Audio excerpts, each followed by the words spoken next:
இன்றைக்கி ஊக்கமுடையிலிருந்து 10 திருக்குறளை பார்க்கும். உடையர் எனப்படுவது ஊக்கம் அக்திலார் உடையது உடையரோ மற்று. ஊக்கமுடையவரே செல்வம் உடையவராம். ஊக்கம் இல்லாதவர் என்ன வச்சுருந்தாலும் பயனே இல்லை அப்படிங்கிறப்பல. அடுத்தது, உள்ளம் உடைமை உடைமை பொருளுடைமை நில்லாது நீங்கிவிடும். ஊக்கம்தான் அழியாத செல்வமா, பொருட்செல்வம் வரும் போகுமா. அடுத்தது, ஆக்கம் இழந்தேமென்று அல்லவார் ஊக்கம் ஒருவந்தம் கைத்துடையார். ஐயோ எல்லாம் போயிட்டே அப்படின்னு ஊக்கமுடையவர்கள் ஒருபோதும் கலங்க மாட்டாங்களாம். அடுத்தது, ஆக்கம் அதறிவினாய் செல்லும் அசைவில்லா ஊக்கமுடையான் உலை. அதாவது தளராத ஊக்கமுடையவன் இருக்கும் இடத்த செல்வம் விசாரித்து எங்கப்பா அவன் இருக்கான் அப்படின்னு சொல்லி கேட்டு அதுவே வரும் அப்படின்னு சொல்லி சொல்லுதாங்க. அடுத்தது, வெள்ளத்து அணைய மலர் நீட்ட மாந்தர்தம் உள்ளத்து அணையது உயர்வு. அதாவது நீர் மட்டத்திற்கு ஏற்றபடி தான் தாமரை மலர் உயருமா தாழுமா. அதுபோல தான் நம்மளோட மனசில் எந்த அளவுக்கு ஊக்கம் இருக்கோ அந்த அளவுக்கு தான் நம்முடைய வாழ்க்கையில் உயர்வு தாழ்வு உண்டாகுமா.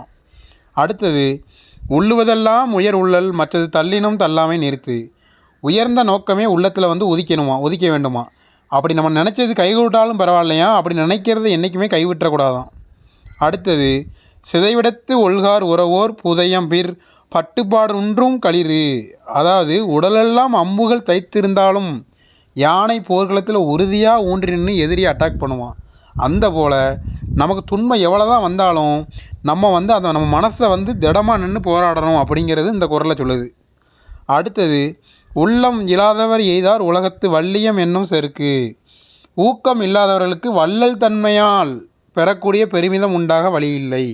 அதாவது உன்கிட்ட ஊக்கம் அதிகமாக இருந்தால் தான் நீ நிறைய சம்பாதிக்கிறதுக்கான ஐடியாவை ரெடி பண்ணுவேன். உன்கிட்டயே ஊக்கம் கம்மியாக இருக்கா, நீ உன்னையும் உன் குடும்பத்தை காப்பாற்ற ரெடி பண்ணிக்கிடுவேன். அதுதான் அந்த குறளை சொல்லுது. அடுத்தது, பரியது கூர்கோட்டது ஆயினும் யானை வெறுவும் புலிதா குறின். கூர்மையான தந்தங்களை கொண்ட பெரிய யானையும் ஊக்கமுடைய சிறிய புலி புரிதா, ஊக்கமுடைய சிறிய புலி தாக்குறதுக்கு அந்த யானை அஞ்சுமா. அதை சொல்லுதாங்க. அடுத்த குறள், உரமொருவருக்கு உள்ள வெறுக்கை அக்திலார் மரமக்கள் ஆதலே வேறு. அதாவது ஊக்கமே உயர்ந்த செல்வமா. ஊக்கமில்லாதவங்க மனுஷ வடிவில் வாழக்கூடிய மரம் அப்படின்னு வள்ளுவர் சொல்லி முடிக்காரு. இதோட 10 குறள் முடிஞ்சிட்டு. இதில் எனக்கு ரொம்ப பிடிச்ச குறள் என்ன குறள் அப்படின்னா, வெள்ளத்து அணைய மலர் நீட்ட மாந்தர்தம் உள்ளத்து அணையது உயர்வு. இந்த குறள் தான் எனக்கு ரொம்ப பிடிச்ச குறள் இந்த ஊக்கமுடைமை அதிகாரத்தில். உங்களுக்கு எந்த குறள் ரொம்ப பிடிக்கும் அப்படிங்கிறத கமெண்ட் பண்ணுங்கள். Okay, ton.